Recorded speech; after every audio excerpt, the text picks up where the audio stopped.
लगभग 50 करोड़ लोगों के ऊपर डाका है। 11-12 करोड़ मजदूर हैं। 4 अगर आदमी भी परिवार में हो तो 50 करोड़ संख्या हो गई। मेहनत कशों की रोजी रोटी पर हमला है। एससी, एसटी, ओबीसी और सामान्य वर्गों के गरीबों को सामाजिक न्याय से वंचित करने की साजिश है और गोडसे के अनुयायियों द्वारा गांधी के दर्शन को खत्म करने का षड्यंत्र है। पूरे हिंदुस्तान में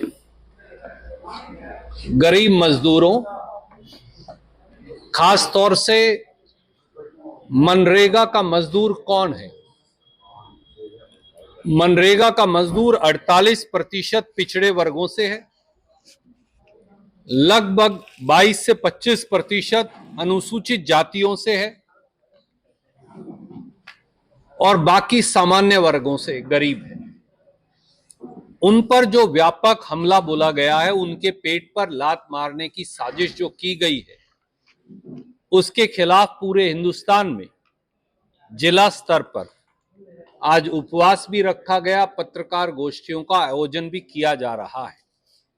हमारे जिला अध्यक्ष मेरे भाई रामचंद्र गुर्जर जी और हमारे सब साथी आज मिलकर उसी संबंध में आपके समक्ष 8 बड़े हमले जो मनरेगा कानून पर बीजेपी की सरकार ने बोले हैं, उनकी व्याख्या करने के लिए आपके बीच में उपस्थित है।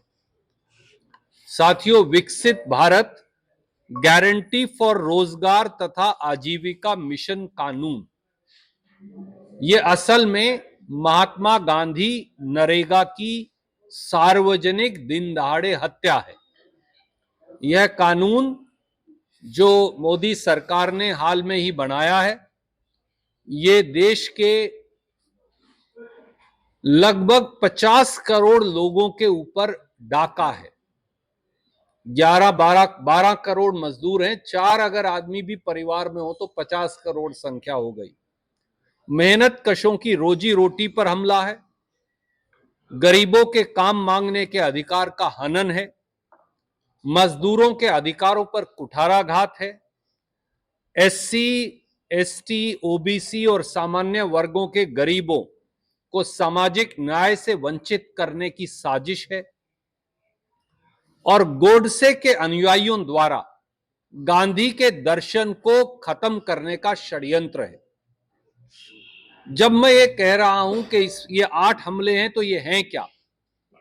पहला हमला, रोजगार देने की जिम्मेवारी से भाजपा और मोदी सरकार ने पल्ला झाड़ लिया।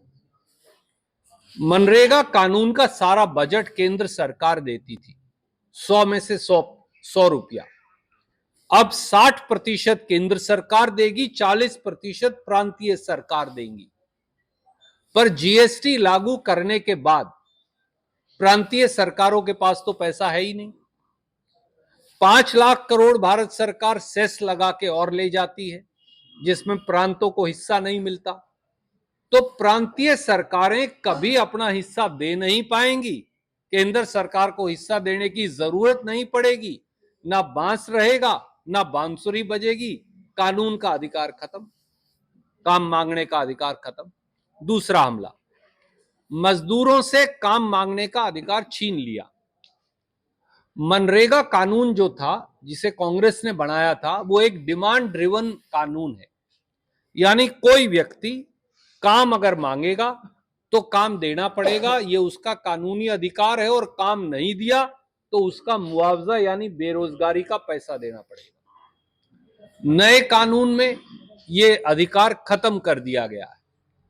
अब केंद्र सरकार तय करेगी कि किस प्रांत में कितना काम देना है, कितने दिन का काम देना है, किस हिस्से में देना है।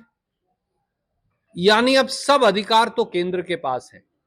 तो दिल्ली में बैठा कोई बाबू बताएगा कि हिंदुस्तान के 7.5 लाख गांव में कितना काम देना है, किसको देना है, कितने दिन देना है, जींद में देना है या महेंद्रगढ़ में देना है, उनको क्या मालूम। तो इसलिए ये अधिकार खत्म। तीसरा, केंद्र सरकार की धौंस के आधार पर बजट मिलेगा। मनरेगा कानून में बजट की कोई सीमा नहीं थी।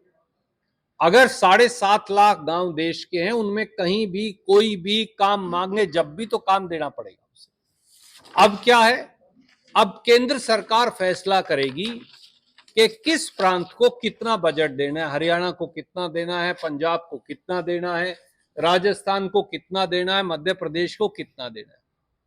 यानी उसको हरियाणवी में कहते हैं मुंह देख में टीके लगाना। जहां चुनाव हो रहा होगा वहां पैसा दे देंगे, बाकी हिंदुस्तान बंद, गरीब की रोटी बंद। चौथा हमला, मनरेगा गारंटी थी, ये अब सेंट्रल स्पॉन्सर्ड स्कीम है। मनरेगा में 100 दिन का काम देने का, मांगने का व्यक्ति का अधिकार था। अब भारत सरकार फैसला करेगी, उसके सेक्शन 3 में कह दिया ये तो भारत सरकार की एक स्कीम है। आपने देखा जल जीवन मिशन में मोदी जी फैसला करते हैं किसको कितना पैसा देना है, तो सेंटर की स्कीम है, दे ना दे, ना दे ना दे। हमसे जुड़े रहने के लिए हमारे YouTube चैनल को सब्सक्राइब करें और नई वीडियो की नोटिफिकेशन के लिए बेल आइकॉन को दबाएं। अगर आप ये वीडियो Facebook पर देख रहे हैं तो लाइक जरूर करें और ज्यादा से ज्यादा शेयर करें। धन्यवाद।